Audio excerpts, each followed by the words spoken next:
Hey guys, we're out here on the Cutthroat Trout River and we're early. It's early July. It's 8 o'clock in the morning, and a week ago during that heat dome, we got out here an hour later than this, way warmer, and the spinners were just coming to an end that day. So we thought, hey, let's get out there earlier today. Well, it's no longer the heat dome, and guess what? Nothing. No spinners yet. Yes. But the big word is yet, because Yeah. that's what we're here for. We're so hopeful to film that. Yeah, some PMDs and green drake spinners. It'll happen, hey? Oh, it will. It'll happen. We'll just walk up. We'll keep looking at the really interesting spots and pick off. It's such, pick off what we can. It's such a gorgeous river, you know? There's so much neat stuff that can transpire and unfold as the day goes on. Little bits of magic, and that's what we're out here looking for. Again, if you were fishing follow-up to us, you'd go, oh no, they're ahead of us. No, we're not fishing all the water. We're just looking for some neat stuff. Exactly, and you know what we love on these types of streams, these smaller mountain streams, guys, is our 4-weights. That's what we love to come out with. We've got our H3F 4-weights and matched with a Mirage LT 2 reel, so it's the lighter reel. Yep. And yeah, we really love them. Well, hey, they just sing. The Hydros Trout double taper fly line. Yes. And people go, well, it's yellow. Yeah, well, it doesn't matter. And we use longer leaders, 14, 12, 14 foot, even out here. So out here hoping for spinner falls, not happening. So I'm gonna go with a bushy dry, about a size, I don't know, what is that? About a size 10 stimulator kind of pattern. I'm going 2 foot down to a size 12 hare's ear with a copper tail, oversized tungsten bead so I can get it down, drop shot into the pockets, and a little bit more push. One of the things that we've noticed through the years in Alberta is you get used to a certain stream flow reading and correlations, but every once in a while, either the stations or the method of reading changes a little bit. And last year, this is supposedly 1.9 QMEX. Last year, this would have read about 3.5. So it's just how things happen. Notice that through the years up in central Alberta with the Ram. We used to love fishing it at about, 22 to 24. But after the big flood back in 05, it got to the point where you want to fish it at about 12 or 13. The water is the same. It's just the flow stations are a little bit different. And, the hydrologists would call you and say, oh, no, that's not possible. No, it is possible. So you have to watch out for those kinds of things and those changes through the years because it's not always consistent. The water's consistent, how it goes, but how we've measured it through the years is different. So I'm just going to work along the edges in between, alongside the logs and sticks. And right along this inside edge here should be a couple whitefish, maybe a couple cuts, maybe a rainbow. And, later in the season, there'll obviously be a bull trout or two. But let's just go see what happens. And it has to be said that expectation levels are low. Hoping for a dry fly eat or two. And we'll just kind of, it wasn't good. Got to get it right in that seam, right in there. And let that drift back. Got to make sure you come just downstream of that little extra tongue. Okay, my dry fly is sinking, so what I want to do with that, right? Because you put the gink on, and it gets slick. Well, no, backcomb it. Go all 60s hipster chick on that and backcomb that thing. Am I confident? I should be able to see a fish here, but you look at the bottom here, and it's nothing but flat rock. All the spaces in between the rocks are all filled in with sand and gravel. And that's kind of like expecting a fish to hold on a sidewalk. It's not going to do that. Whereas if you drift it right along those sticks over there and just right along that hose, watch out for that submerged one, Davey. No point in losing your flies first, second cast. And yeah, just a little bit of life. That water is cold this morning though. I think it was 9 above on the Celsius side of things as we drove in here. So that water's going to be in the 40s.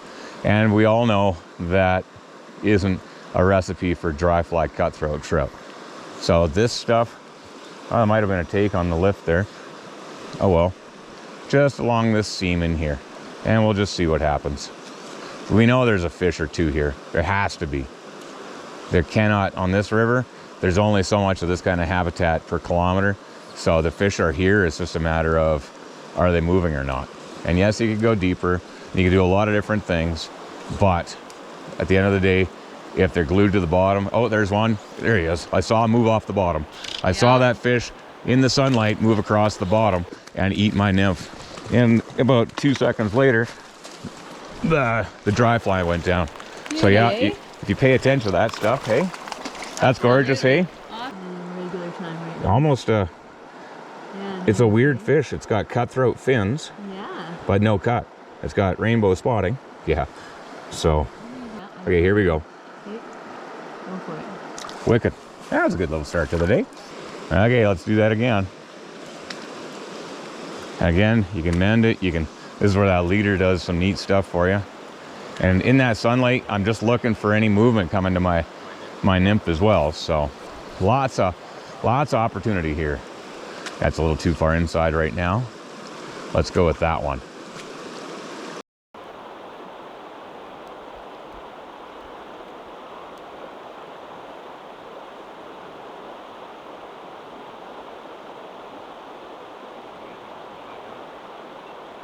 And yes, a person could easily do way far better just nymphing this first thing in the morning, but I always like the possibility of a dry fly eat. And as I go through here, here's one for you. All this right here, if you watch, you'll see what's called windows. Right now it's all riffly right there, but there's a window right there, and that's a flat section of creek of water boiling right there. It's not boiling, it flattens out. And that gives you a window. There's another one coming right through there that you can look underneath. And that's when you get to see the fish in here. And that's really cool, especially on a sunny day. And I know there's more fish against that wood over there too. So if there's a drake hatch or a PMD hatch or any hatch, those fish would be popping right along where my fly is drifting right now. And I'm having a tough time keeping that big dry fly floating just because of how heavy that oversized tungsten nymph is there. And you know there's going to be another fish in here. There just has to be. Maybe a little higher or further out. And this is just a straight up nymphing game. Absolute straight up nymphing game. There he was. Yep. Yep. Absolutely. Had to be one in that spot. Yeah, there did have to be one. This one is straight cut. You can tell by that belly, that pink belly. There we go. Gorgeous fish. Wicked. Yeah, nice. Gorgeous little cut. That was pretty. Yeah, it was. Okay, so last year we didn't do very well in this run at all. And that's just because on the bottom, there's not a lot of great holding on the bottom. But at these flows, there's a nice couple seams right out in here. So that's what I'm gonna focus on. And just start short. Those fish aren't as likely to be back here. Just as I was saying, all that rock has some serious gravel compaction in between the rocks. And that's, again, another sidewalk situation. And the fish aren't gonna, they're not gonna sit there swimming on a flat piece of rock with no current breaks. They need rocks without sand and gravel in between so that there's spaces for them to hold. Just right along in that. There's a little bucket there with broken rock. That's about the only place I would put a fish. Just gonna keep my rod up, my leader off the water, and just try to let that drift as drag free as possible. Up, pause, place. Where's my dry? There it is. Just walk it, drag free as possible. That's a perfect drift again on the inside seam. Again, that was so cold. I'm not expecting a lot to start with. We're here too early, and okay, right along that stuff, right in through there. See, I'm just working 2 foot increments. 2 foot increments across, down. Up, pause, place. And right in through there. Again, I can see my dry.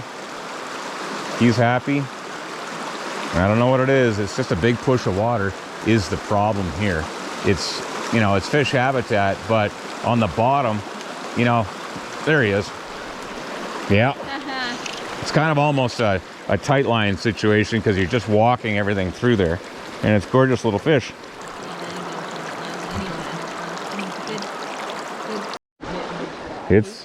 I hate midges too. It means we're an hour too early. Yep. Okay, I'm just gonna fish through this. Basically, we'll switch up at the Rise Art pool, which is right there. Okay, I'm looking for shapes, I'm looking for smudges, I'm looking for movement, I'm looking. But at the end of the day, you got to read water.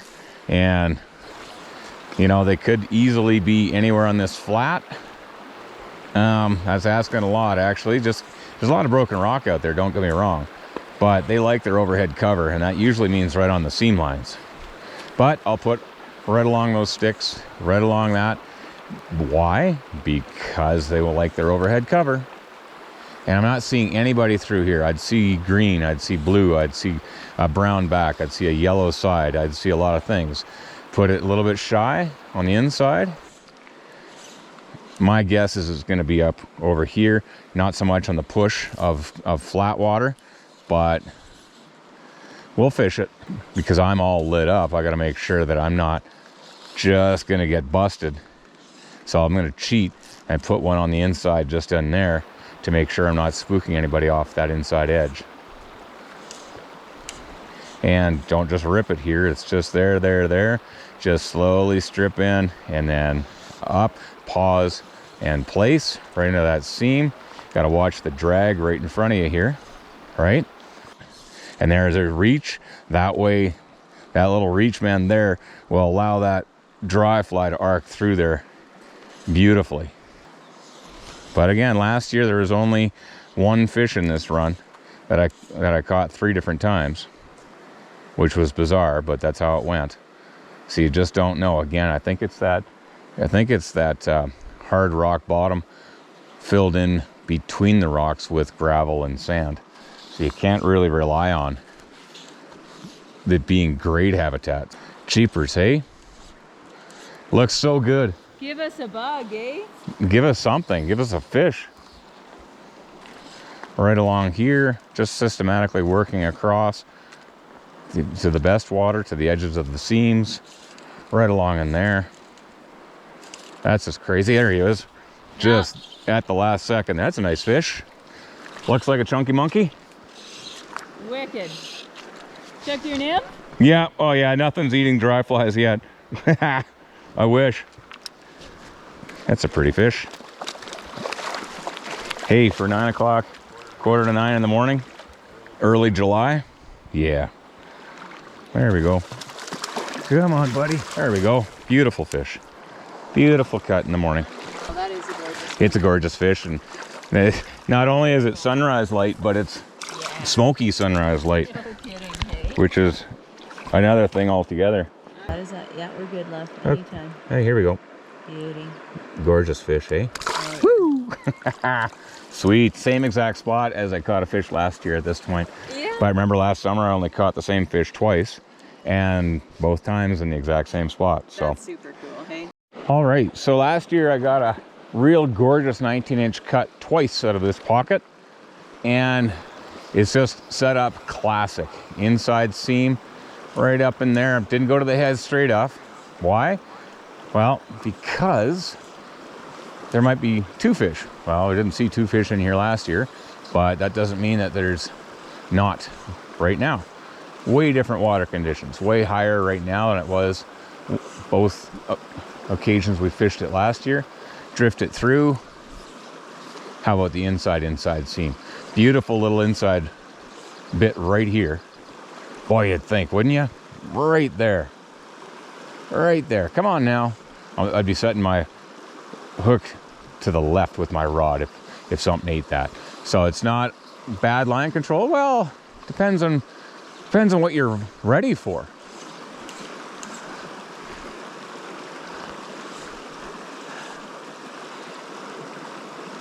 That's amazing, eh? There he is. There he is. That's a good fish. I knew there was going to be one there. It's a really nice cutty. What's that? Sorry, love? I didn't know if it was running out here at the moment. No, it's the same exact damn fish, I think. Oh, sweet, man. Wow, no, I don't think so. I'm wrong, but it's a gorgeous fish.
So guys, I just want to talk to you a bit about, again, reading water. So we're looking for fish right now, and we haven't actually definitively seen one as yet.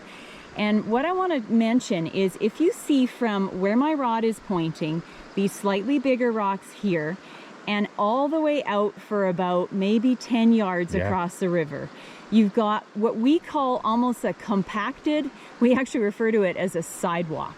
It's just a compacted area of rock that is no good for trout. It's basically fine gravel, yeah. You know, some that might be like sort of yay size. Or smaller. Yeah, or smaller. And it's not any good. There's nothing for fish to hold to. So in fast water, that's just a big push over top. And no fish are going to sit there on a sidewalk with water rushing past them. So they're not ever going to be there in high water. No, they're never going to hold to that. So as we look over this, again, you get into where this sidewalk area, the brownie bit, meets up with the green, which is a trough. And yes, that's possible. But again, even in that trough, you need to have a few well-placed rocks for a fish to hold to.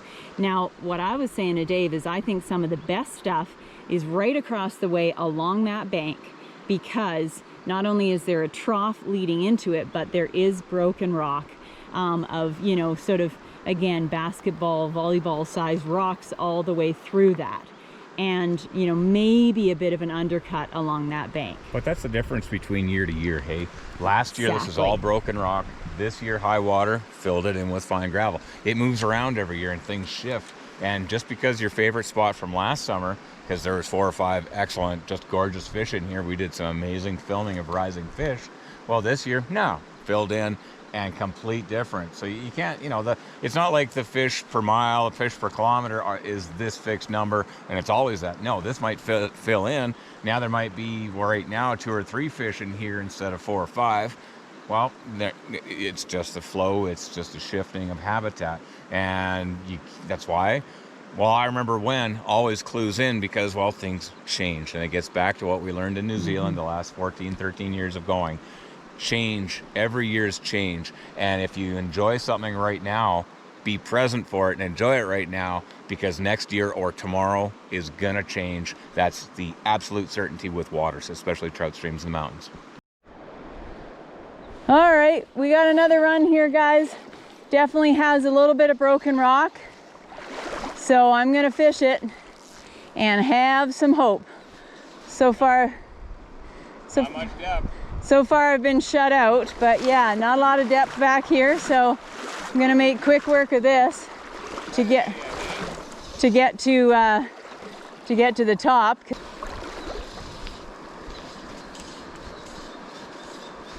Not great. No, it's just not, you know, like crazy. So it's just bizarre to me. But hey man, that's what some high water and a changing river does. Okay. Dry that dry fly off a little bit and shoot one right up in there. Yeah, that's the zone. Right in that stuff. Perfect grip. Yeah, that's what oh yeah, nice fish. Hell yeah. Wow, talk about why didn't he take earlier, you know? Amazing. That's a nice fish, Dave. Perfect grip, man. That was awesome. Apparently he needed to drift for like 10 yards before he's willing to take it. How bizarre. That's a nice fish, guys. Let's get below you. Keep your head up. Keep your head up. Still keep your head up and in the net. Yeah, beautiful, beautiful cutthroat, Dave. Stunner of a fish. Well, that was worth it, guys. Whole lot of working water. And yeah, oh, beautiful fish. Here we go. Ah, gorgeous. Here we go. So you had, since I was fishing on the dropper nets, you had pretty much marginal water at best. Oh eh? yeah, I was going, man, I'm getting shut out here. This sucks, right? Yeah, even this run though, Yeah. it's only barely thigh deep. It's And a lot of that sidewalk rock again. Yeah, eh? it's just a lot of the sidewalk rock leading into some broken rock. But I mean, again, guys, I just had to stay focused on fishing the line that I knew was good, which was the inside. And the funniest thing is that I had drifted a good number of drifts, probably 2 or 3 anyway, over where that fish actually came and took. But for whatever reason, you know, he wanted to see that fly come through, maybe from a little further upstream, don't know. It was a timing thing. But hey, man, I got another, you know, good drift. And I'm going, there should be a fish, whether it's on the dry or the nymph. But yeah, comes up, eats that dry. Yeah, you know, again, just worth it to keep casting in a certain spot sometimes. Maybe do it a little higher, you know, slightly further to the right, maybe slightly further to the left, whatever it is that you're fishing.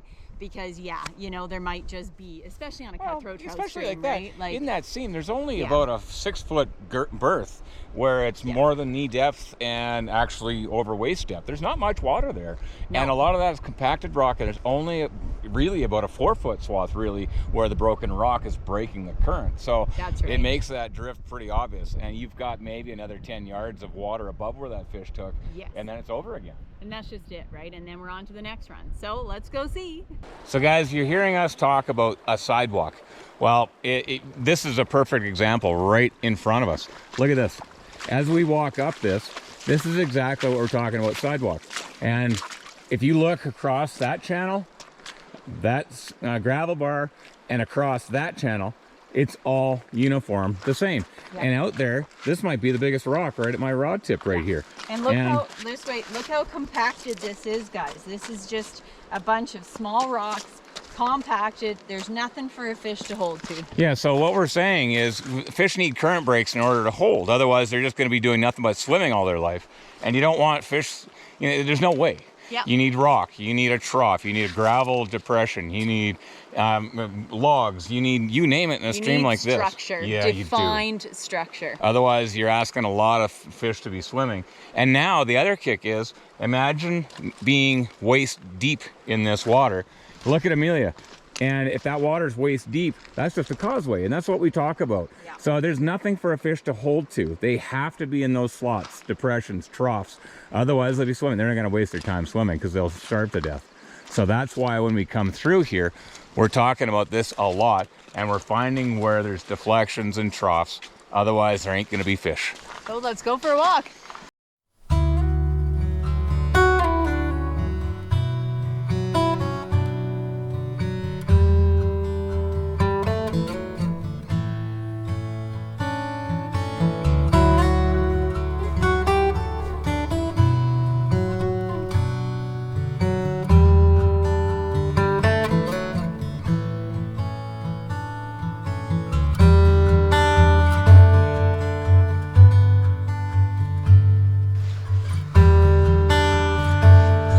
Amazing how many fast spots there are. You know, maybe up here, guys, right in kind of the spot that's up against that log, although I have a feeling it's just way too fast again. Okay, guys, we just seen a fish rise a couple times just out in front of me here, so I'm gonna get a cast going. Got a mayfly pattern on now because we've seen him actually rise a few times. You ready, Dave? Yep. Got me there? Well, guys, I've put on our green drake pattern. It's an emerger pattern, slightly smaller than what I was just using. And I'm just gonna get a cast in there. Yeah, I'll go there now. Oh, there's a rise. Here we go. Yeah, and is he gonna eat that? There's one hovering right above the surface. Okay, here we go. Right in there is where he rose. Wow. Yeah, I may need to go. Here we go. This is a nice drift. Yes, nice fish. All right. Awesome, man, guys. That was awesome. Yep, really good fish. Really dark backed trout here. That was a beautiful eat. Awesome. Bring him into the tail out if I can. Whoa, whoa, whoa, whoa, whoa. Keep him in the tail out if I can. Yeah, really nice cutthroat. Beautiful. Chunker again. Here we go. Here we go. Beautiful. Yep. So what was cool about that, guys, is that a couple natural mayflies, a couple natural green drakes had actually gone through, and he rose to one of them, and then the other one was just sort of hovering on the surface. And then I started to put my emerger pattern through, and it took probably, I guess, maybe about 3 casts, I think, but same line, same drift. And I knew where he'd risen, and he came up and ate it. So yeah, that's the key there. You know, they're starting. It's funny because we're now what, about 20-1 right now, and I think they're starting to key in on a few more green drake duns. So we'll see here whether I show them a dun or an emerger. Probably gonna get a take for those that are looking up. Well, guys, we've seen another riser. Right off in kind of the similar zone, maybe slightly upstream of where I just caught that fish. I'm gonna go maybe a foot out from that, Dave. You know what I'm saying? Yeah. Yep. No. Oh, that was a downstream. Did you see that? Yeah, came right at you. Yeah. Shit, man. Right at me. Kind of turned out from the bank. Yeah. So what was going on there, guys, is that fish. You know, he's tucked under all of that debris, all of that pile up of logs. And what he did was just simply come right out and turned and came at the fly, which is at me. Tried to set the hook. Again, that's just like a downstream take. And no, couldn't hook him. I was blowing another bug that was brown. Were you? Just over from you. Oh, wow. Okay, here we go. And again. Did you have me that time? Oh, yeah. Okay. Oh, he looked again. Did you see that? Oh, full on. That was great. Yeah, full on look. Okay. Okay, let's try this again. I've got just a poly wing stimulator down 2 feet to a little coppertail hare's ear. And I'm pretty sure there's a couple fish here. I know there's one in the back end here. I'm just gonna, wherever the heck that is, there we go. That should drift down to this fish. Horsefly in my face, right above him there if he wants to come up. Oh. Let's try that inside seam on this fish. Let's see if he wants to come off that. Yeah, he's looking at it. Oh, he looked at it. Big time. There's a couple up here. Just lay it over sideways and just lay it out on the inside here. Might have to go. There we go. That I was watching him the whole time. Just had a hunch he was going to take my nymph. That is a little size 16 or 18 coppertail. So, ooh, avoid that stick. Come on now. Good fish. Woo! Whoa, that's trouble. He decided to go, hey? Come on over. Come on over. Gorgeous cutty. There we go. Wicked. That's nice. It's a lot deeper. Yeah, the other fish are definitely a lot deeper than what I'm fishing. Okay, here we go. Wicked. Nice. Nice fish, dude. Yeah, it was. Really nice fish. So I've seen one good fish that was back here and he was just subsurface feeding, go up along the seam, and he disappeared at the very head there. I've still got my polywing stimulator on, and I got a long dropper nymph, and I'm trying to resist the urge just to go running in there and just fish, but at the same time that's probably what's going to catch more fish than sighting, just because of the dynamics. By the time I get down there, I'm not going to see anything, and no, I just won't be. So yeah, I'd like to see this guy drop back to the tail it again. I mean, look at the footprints, right? Oh yeah. It's almost like it's a Monday after a weekend. Right out in there, right? This is where I have to not just look for fish. I keep telling myself that. My peripheral's going crazy in this water. It's so clear. And again, I'm looking up here. Nothing. Just nothing. Fish the water, Dave. Oh, here we go. Here's one. Yeah. Right. Where's he gone now? There's a nice fish just shallow right in here. See if he'll eat that. I'm just a foot shy of him. See if he'll come up.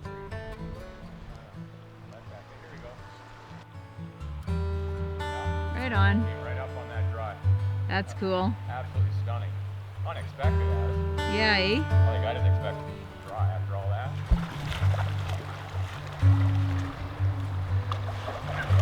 Wicked.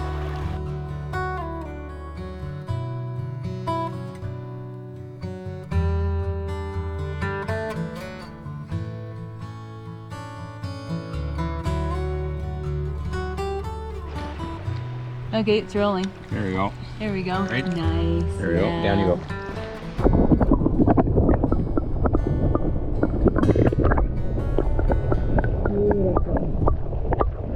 Okay, so I see two glued to the bottom out there, but that's not going to do us any good. They're not going to come up. I mean, well, never say never, but that's 8 feet deep. So I just want to make sure that I try to cover anything that might be nosed into the drop off up here. I've got great depth with that dropper nymph. Now I'm just looking for color. I'm looking for smudges. I'm looking for anything, a little sidearm, reach cast, downstream mend. You can do lots of different things here, right? Get a little twitch, try to induce somebody to come up and have a look at it. But that's not happening there. There's nothing for bugs again today. Unfortunately, it's not what we came for, but that's what we got. And that little need for a reach mend, reach as I'm drifting right there. See all that stuff right there, all these mends, that can be corrected just by going roll up, little sidearm, and reach out, and there. See, now it's just a little mend, and you're good to cover pretty much all the water that you're just mending. Yeah, as it comes past you, of course, you need to mend right there, but otherwise you're good as gold. And yet there's all those footprints there in the sand. That says a lot. It does. But you gotta have bugs to bring them up. Yeah, it wouldn't hurt my feelings to get a hatch anytime soon here. There he is. Yep. Just down, right like off a those nice broken fish. rocks out there. It's a gorgeous fish. Truly a gorgeous fish. That's why I have that deeper dropper on at about 2 feet, is because I know that I'm gonna hit fish like this off those rocks on the drop-off zone rather than dry fly in the pools. Because when you see when you see all the footprints that there are in the sand over here, you know, it's just that right there tells you you ain't likely to get dry fly fish coming up right now. That's just how it is, unfortunately, but that's life. But instead, you get them on the nymph on the shelf in the broken rock, and a gorgeous fish. I'm pretty sure I caught this girl up at the Whistler pool last week. You good or no? Yeah, right in tight there. Go for it. Okay. Nice. Okay, girl. Awesome. Awesome.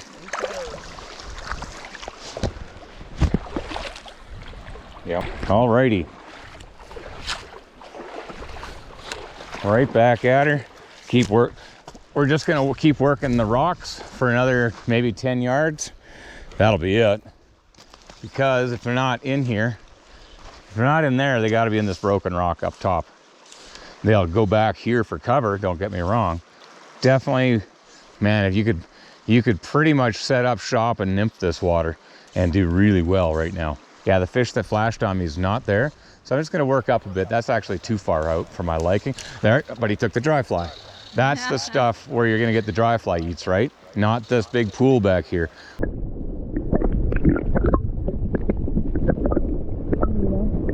I like this inside seam here, if I'm honest with you, right up. Oh, yeah. Oh, What behind that happened? rock. Be a bit more serious here. He's going to take the nymph. See? Will he take my nymph or come up for the dry? Did I stick him too hard? Ah, that might be it's lunchtime fish. Right in there. I want him to eat my nymph, but is he going to sit there anymore? He could easily have dropped back to the pool after that. That's the problem. Take another couple casts and then I'm going to eat lunch and then we'll revisit this in a second here. Right up there, extend the arm. That was a good fish too, bugger. Okay guys, so we did a little New Zealand trick. Miss a fish, have a break. In this case, today it's lunch. Usually in New Zealand, it would be have a snack.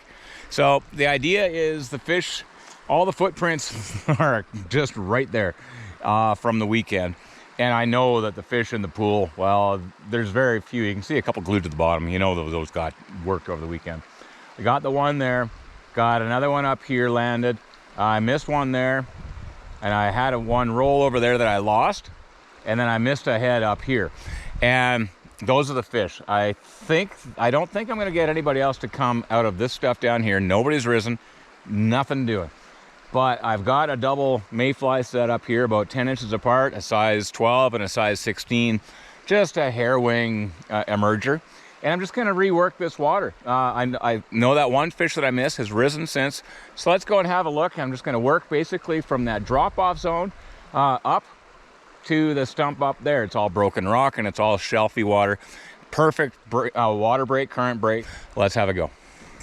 Okay, so Amelia says keep my eye open on the kind of the gray on the left side of the yellow orange rocks, eh?